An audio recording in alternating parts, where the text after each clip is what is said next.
And I am joined by Priyanka Chaturvedi, Member of Parliament, Rajya Sabha and Deputy Leader of her party in the House. A very warm welcome to you and thank you for making time on Point, Priyanka Chaturvedi. Thank you so much, Kartikeya. And let me begin this conversation by coming straight to the point. Madam, how come the seat sharing arrangement in Maharashtra between three parties have taken so much time? No, actually, it hasn't really taken as much time as the Maharashtra Alliance is doing right now. We still don't know whether the party which is in power right now, unethically in power, unconstitutionally in power, has still not been able to decide the number of seats who's contesting on. But we have gone and declared our candidates. Most of our candidates have been declared. Seat sharing has happened. And we are all set to, storm the elections and win. What is your assessment of Eknath Shinde, Ajit Pawar and Bharatiya Janata Party in Raj Thackeray as an alliance? I think it's pretty obvious. It began with Mr. Shinde and the Bharatiya Janata Party. They realized it's not working out. The sentiments of the people are not connecting with what they are attempting to do. So they had to break away another political party, which was the NCP. Now they've broken two regional parties who have worked and kept the foremost concerns of Maharashtra in mind. They have tried to break that down. They have taken businesses away from Maharashtra. They have taken away employment from Maharashtra, and they see a huge backlash coming. So what do they go and do? They try and bring in Mr. Raj Thackeray. Why are they bringing in Raj Thackeray? What value he brings to the party? He only carries that surname of Thackeray because they've realized it's not brand Modi which is working in Maharashtra. It is brand Thackeray. And that is why they're trying to bring him into the equation. Unfortunately for them, whatever equations that they try and bring to the table, it is not working for them and it has failed spectacularly, and people of Maharashtra are going to teach them a lesson through the ballot now. So this brings me to the question, where does the legacy of Bala Saheb Thackeray resides today? If you go by the cadre, if you go by the sentiments of the people of Maharashtra, it is very obvious. It is with Uddhav Thackeray ji. Nobody can take that away. And let's not forget, the last rally that Bala Saheb Thackeray ji addressed, in it he was very clear that the youth wing of it would be handled by Aditya Thackeray and Uddhav Thackeray ji will be leading the party. In fact, he went on to say that my party people and the people of Maharashtra should take care of his children and the people he's chosen to lead the party. So anyone else claiming it, whatever they wish to claim, that is for them to, justify their own backstabbing. However, Bala Saheb Thackeray ji's videos are amply available on various platforms for people to see who is the legacy carrier. And going by the party cadre, which hasn't broken away, it is only those who won at the back of the work of the party cadre and the party leadership have today split. Now they're in a position, in the Lok Sabha, we're seeing they're in a position where they're unable to even give them the seats that they had won. So this is the situation of Mr. Shinde. He's realized that he has been used and thrown, which is something we've been saying from day one. Even for him to get his son nominated has been such a tough task and fight for him. I mean, I can only, offer my sympathies and condolences for a very quick demise. You are a first generation achiever. And you are a first generation achiever who is in parliament, you are representing a party, you are deputy leader. You have done politics in Delhi, now you do it from the perspective of Maharashtra. Both the parties have been broken from the point of view of the two people who were waiting in the wings, Eknath Shinde and Ajit Pawar.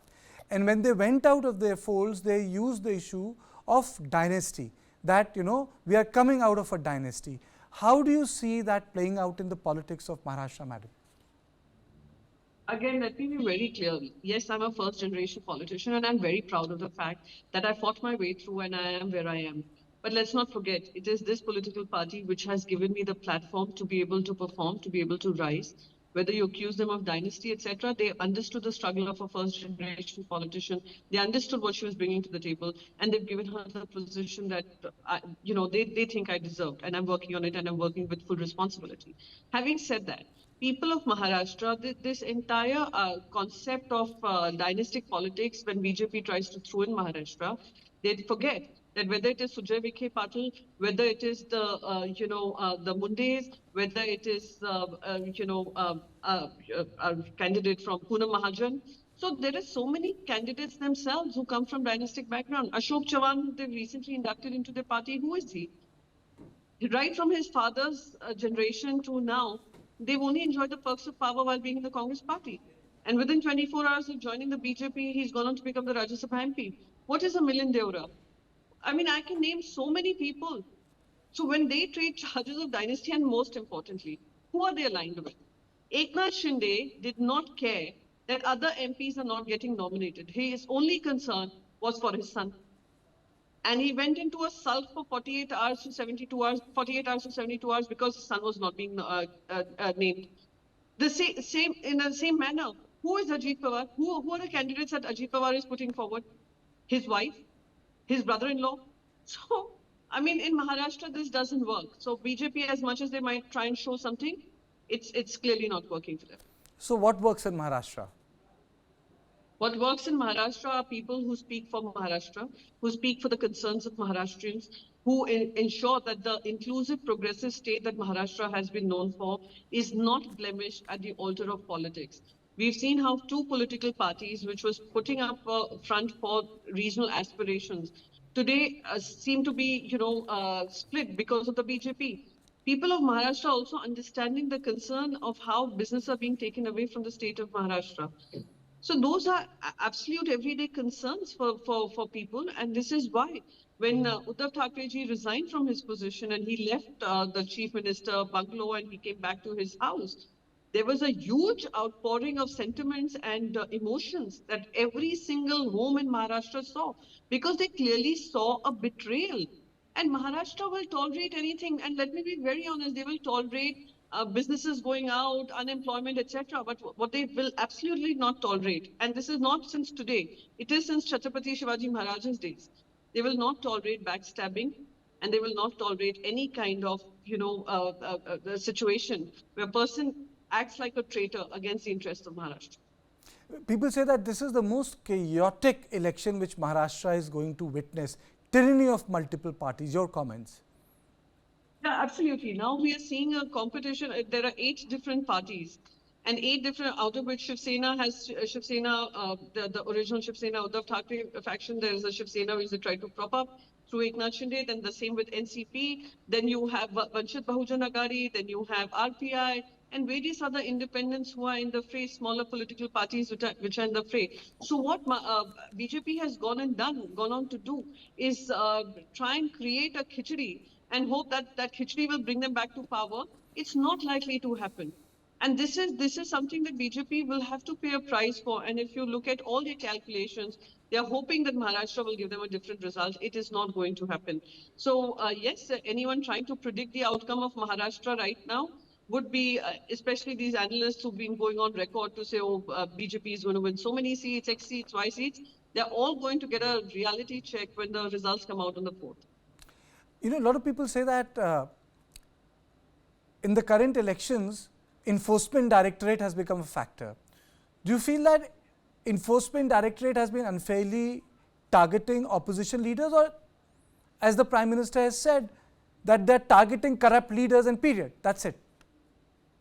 I think the Prime Minister definitely knows what he has done to the Enforcement Directorate, the CBI and IT. What history will remember is their shameful role in trying to protect the interests of one political party, which seemed to be invincible. And that is the unfortunate reality. When we come back to power, we're going to ensure that their credibility that has been badly damaged is restored. And what is happening right now, I mean, there have been umpteen number of investigations. Indian Express investigation has shown how 25 out of the 25 who switched over to the BJP, 23 saw cases closed against them. These are the big ticket cases. Then we are seeing how some ministers and some important political figures in Maharashtra go on record in political rallies to say, we sleep peacefully because we switched over to the BJP. We know no ED, CBI, IT will come after us. I had put in a parliamentary question. I wanted to know how many politically sensitive cases is the ED handling, and how many of it is with the opposition, and how many of it has led to conviction. The unfortunate part is 95% of the cases are against opposition leaders. Those who switch over to the BJP, their cases shut down. Then you have only less than 2% convictions that have happened. It is a shame. It is a shame. So whatever the Prime Minister says, even a 5-year-old kid, if he's listening to the Prime Minister, will be taking it with a pinch of salt. That investigating agencies are now, they are independent and they are fighting against corruption. In fact, today BJP is one of the most corrupt inductee, which has the most phases who were handling corruption, whether you talk about other scam, the Sichai Ghotala, 70,000 crore Ghotala, are people who are in the BJP. BJP is more corrupt than any other political party in the world right now, not even with my nation, across the world, through electoral bonds and by using enforcement directory.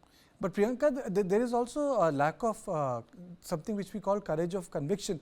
If yes, people are leaving various parties to join Bharatiya Janata Party, Mamata Banerjee said it's like a laundry machine. But the fact of the matter is that you have people leaving. Ashok Chavan left, Praful Patel left.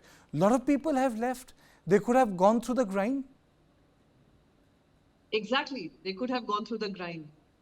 That is exactly the problem. Those who have bent down to the whims and fancies of the Prime Minister, those who want to safeguard their own self-interest and let the larger nation's interests, be ignored, are the ones who switched over. And again, I've given you numbers to state that. And when you say courage of conviction, I think we have the courage of conviction that despite an assault from all agencies, from all platforms, whether through financially creating blocks for opposition, whether through election commission patterns, whether through enforcement directorate, whether through CBI, through IT, we have the courage of conviction to, for example, Sanjay Rautji or Sanjay Singh ji. They went behind bars, they have fought the fight, and they've come out. And just to quote Sanjay Rautji's case, when he got his bail, what was said is that a civil case was made into a criminal case just to go after him politically. So I think that clearly shows that those who have the courage of conviction are willing to fight this battle out, fight the battle for democracy and constitution, and those who wish to keep their self-interest first have moved on.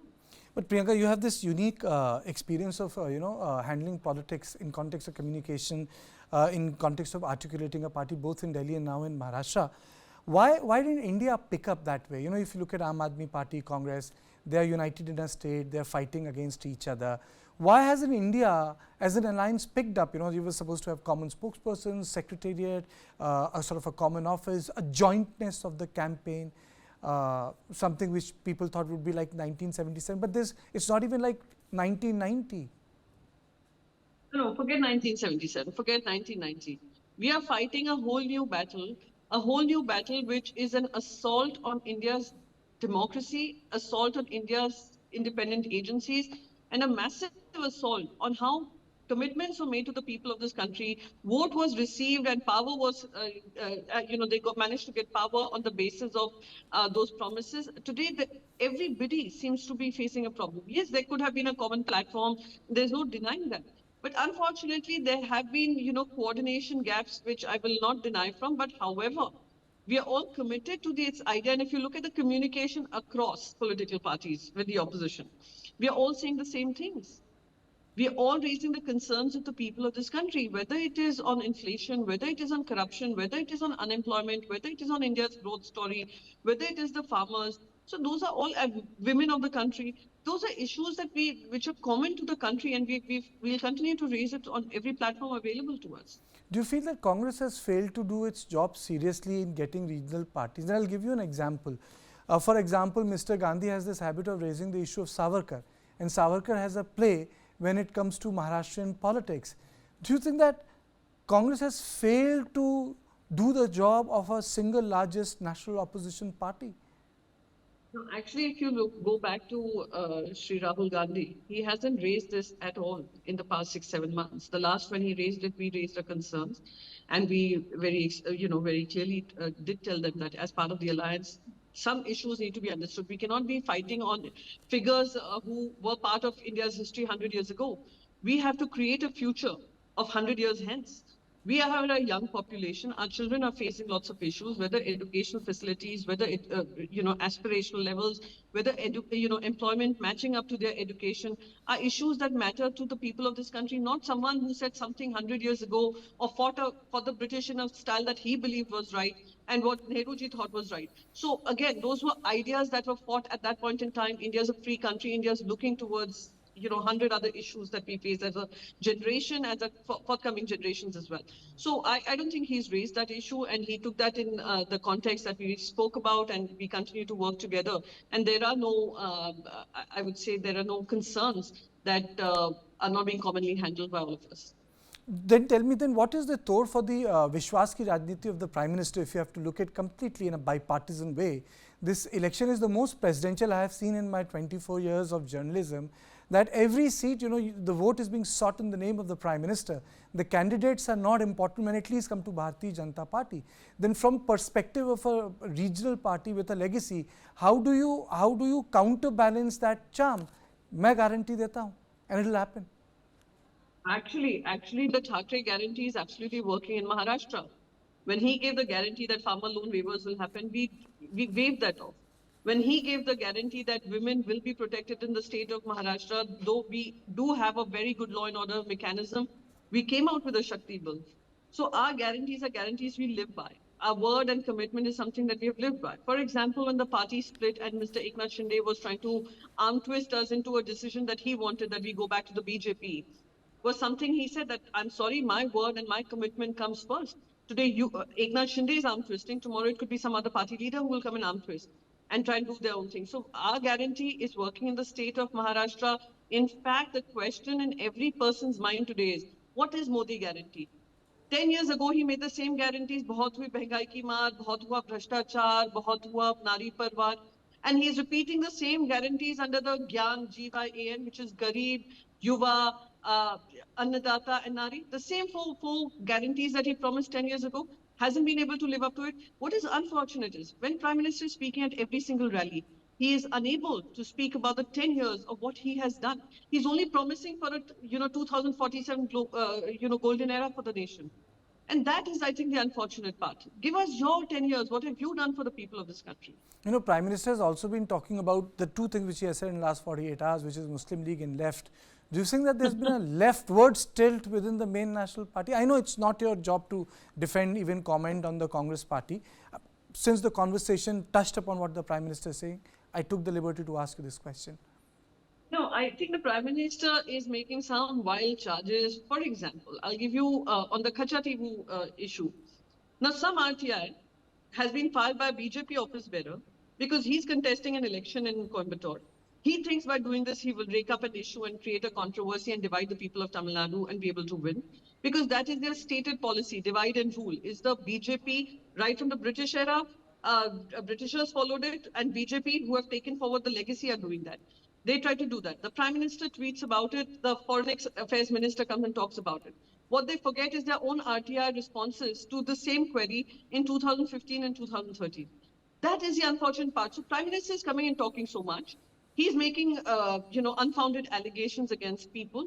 And look how that controversy died out. As soon as the truth was revealed, I was the one who came out with that RTI that, 2015, MEA had a different stance. And what the MEA Minister of External Affairs is coming and speaking is totally politically driven, which is unfortunate.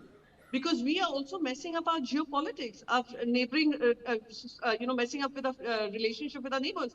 So anyway, all I'm saying here is, whether he calls it Muslim League, left party, whatever, people are seeing this absolutely clearly, that Prime Minister is unable to talk about his promises and his commitment and what he's done over 10 years. And on the base of his brand, he's trying to win. But this brand Modi is also a tainted legacy now in terms of electoral bonds, in terms of the Adani expose, in terms of Pegasus, in terms of high rate of inflation, highest rate of unemployment. So it's a tainted brand. So even if he's trying to safeguard the interests of his candidates, it's not going to happen. But Priyanka, the question which I asked you, Vishwas ki Rajniti, the corruption issue just did not work in 2019. The Rafale did not work in 2019. And that is what my question was, that when it comes to the politics of faith, Vishwas ki Rajniti, the National Party has failed immensely, Congress party, to bypass that. I mean, so how do then regional parties stand up to the challenge? So very clear. Now, what were Prime Minister's Vishwas ki Rajniti? Okay, so now when you say Vishwas, you say Bhashtachar Mukt Bharat, right? Today, who were the people you were raising the Bhashtachar issues against? Those people are now in your party. They're very much sitting in your own party. One, if I look at Maharashtra, one is a deputy CM, the other is, a Rajya Sabha MP. Now let's go to Bhashtachar ki Rajniti again. Vishwas ki Rajniti and his attack on Bhashtachar. Electoral bonds have turned out to be the biggest mode of corruption that we have seen, where we promise to give you work, you give us money. Very clear quid pro quo has been established. Supreme Court has come down strongly against it. So very clear. Now, Bhashtachar ki Rajniti. A person who was 238 in the Forbes list has become number 2. He has taken airports, ports, and control of every single, big businesses in India. Isn't that a recipe for disaster? God forbid if he falls, the nation falls. And this is corruption. And you've hidden that corruption. Pegasus, surveillance. So, okay. So now that is another Vishwas. From Vishwas to Avishwas. Now, inflation, bahut bhi महंगाई की मार. We've seen record-breaking inflation under his regime. So what Vishwas ki Rajniti is he talking about? Women in politics, giving women the role in politics. What has he promised? He's given us a bill, an act, which will be applicable only in 2029. Then he says safeguarding women's interests. I'm sorry, women have felt unsafe more now more than ever. We had the women wrestlers come and protest, and what was the Prime Minister doing? He has still not been able to take action against the BJP MP. Okay. Vishwas ki Rajniti is a nice word to speak about. But unfortunately, on ground, the reality is very different. Another figure I'll give you. 140 crore people in this country. You had promised that you will give them jobs. What you've done is you've made people dependent on the rations you're giving away.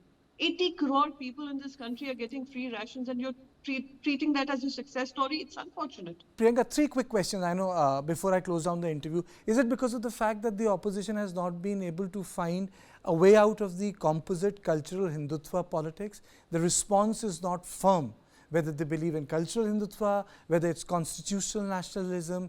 It's that infirmity of response. And I'm sorry I'm using this because my reference frame has to be a national party in this context, and you would understand from Janayudhari Brahmin to, now, to caste enumeration for the benefit transfer. There is no solid stationary standpoint against Prime Minister Modi. Now, again, I would repeat, our politics is based on the issues. Now, about competitive Hinduism. Now, I do not need to prove, or my political party does not need to prove their Hindutva narrative. And we are unapologetic about it. This is our politics, and we will continue doing it. For us, Bhagwan Sri Ram Mandir was part of our commitment to the people of this country, to the Hindus of this country. We have done it. We have done it, and it has not come through Mr. Modi. It has come through the Supreme Court of this country. Having said that, whether it is about a Hindu family, whether it is a Hindu family or minority family, if there is unemployment, it is going to affect more Hindu families than minority families. Out of every 10 families which are unemployed, 8 of them would be Hindus. And that is the unfortunate part. And if you are seeing a situation where again, we're trying to raise an issue-based concern, but they want to direct us towards their idea of how governance should be.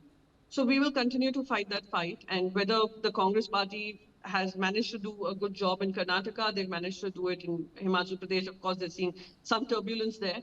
But if they have won states, they can win the national narrative too. We can see a repeat of 2004 as well. So, in which the Congress party came to power. Of late, there have been a lot of sexist comments against women politicians. A lot of sexist comments. Your thoughts? I think sexist comments, unfortunately, is something that we have had to deal with.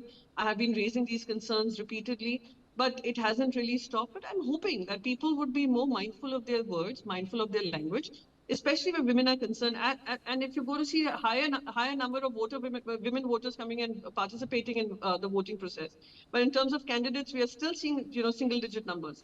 A commitment of 33% in 2029. So those are things I think only when you do it in a bipartisan way. And I say bipartisan simply because when you have an NCW super active in some cases and not active in other cases, it speaks of, reeks of political opportunism, even with these sexist comments and misogynistic comments. I haven't seen the NCW chairperson stand up for me and say, we'll take action against anybody who makes a sexist comment. Many of them in Maharashtra, those who went with the Shinde group, have made the worst, vilest comments possible and vilest allegations at me. But I did not see the NCW chairperson take charge. So my point is, if you want to call out this sexism and misogyny, it has to be in a bipartisan way. Smriti Irani, a women and child welfare minister, cannot be coming and speaking only for her own while staying absolutely silent, totally gluing her lips on issues that concern women. For example, the women wrestlers of this country. And lastly, do you miss Delhi, Priyanka? Sorry, I'm sorry. And lastly, I said, do you miss Delhi? I keep coming to Delhi. My party has ensured that I am a face in Delhi at all times, and I represent the party's point of view on all national channels. So yes, I don't really miss Delhi. I love my city, Mumbai, but I do keep traveling to Delhi for work. Thank you, Priyanka Chaturvedi, for joining us.